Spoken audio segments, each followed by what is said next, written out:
Shalom and good day all, this is Healing29 back again for some indie comic reviews, and in these indie comic reviews I'll be covering Hyde Street issue 5 and Juvenile issue 5. I'll now get things ready and organised for the first one that I'll be reviewing. So starting off with first things first, does this cover in any way, shape or form connect to something that is happening inside with the story? In some essence it does, to which I give it a 6.5 out of 10, as this covers a bit of a story that connects to the person who is known as the Devourer. That also has like a connection to Hyde Street, or will have a connection to Hyde Street. And I decided to give it a 6.5 out of 10 because I felt the cover could have been done a little bit better.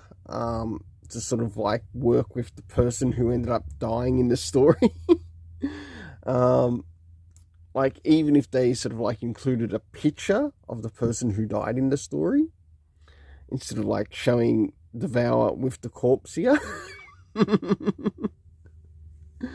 Alright, now it's time to move into the area of the internal art as we have a look around the beginning, middle, of course the end, and also what's happening story-wise with the characters.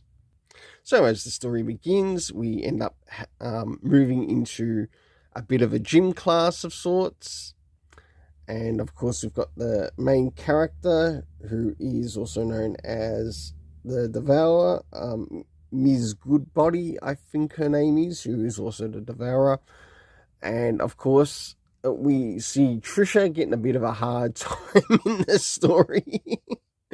And yes, she is not afraid to call her names because of her weight, and that can be a bit of a rarity these days in some stories.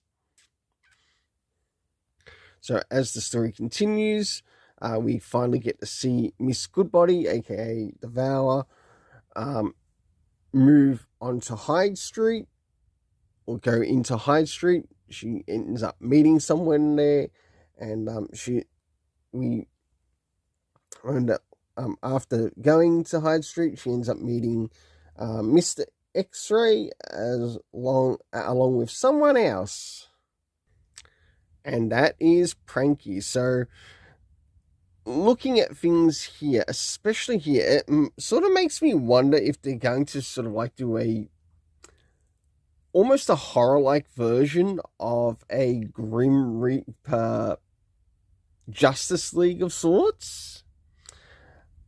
Just like looking at the count here in relation to how many souls Pranky has gotten, of course the monster. We also have Devourer, so we can see her that she is quite possibly going to be on the list. And of course we get a bit of a hint as to what the next one will be covering, so I wouldn't be surprised if the monster character arrives in the next one. So for the internal art, I give it a 7.5 out of 10. Now it's time to move in relation to the area of the story. First is the area of time, to which we had February 21st, 1983, to which we got to see and meet the character of Miss Goodbody. Next is the locations, of course, her gym as well as Hyde Street itself. The cast of characters consisting of Trisha, who died in the story, Miss Goodbody, aka Devourer. Of course, we had Mr. X-Ray, and last but not least, we had Pranky. For the overall story rating, I give it a 7.5 out of 10. Now it's time to move into Juvenile issue 5. So as we move into Juvenile issue 5, does this cover in any way, shape or form connect to something that is happening inside with the story? Sure enough it does, to which I give it a 7 out of 10. Now it's time to move into the area of the internal art, but also what's happening story-wise with the characters. So as the story begins, we catch up with some of the previous characters who we saw in the last issue, including Sarah and also the other people who are in this facility. But we also learned that they're in like a military type facility, whilst they do have these particular powers.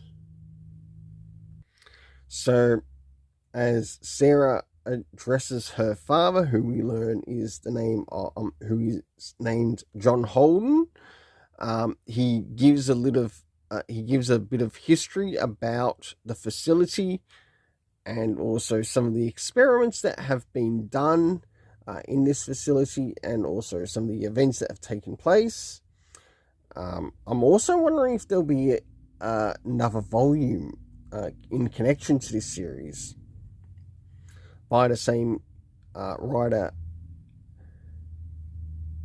and artist. And last but not least, towards the end, to which they finally leave the facility. And the thing is, where is this going to continue? Yes, it might be the end of the story, but is it the end of the characters? So for the internal art, I give it a 7.5 out of 10. Now it's time to move into the area of the story. First things first, do we get anything that ends up addressing the area of time? The answer is yes, because we have John Holden actually speaking about the events that took place 21 years ago. So we do have a bit of conversation about the past. The location, of course, turning out to be some form of military facility, but we don't know exactly where it is. The cast of characters, the key ones that were seen to known in the story were just Sarah and John Holden. For the overall rating, I give it a 7 out of 10. Until then, let's keep it colourful and have yourself an awesome day.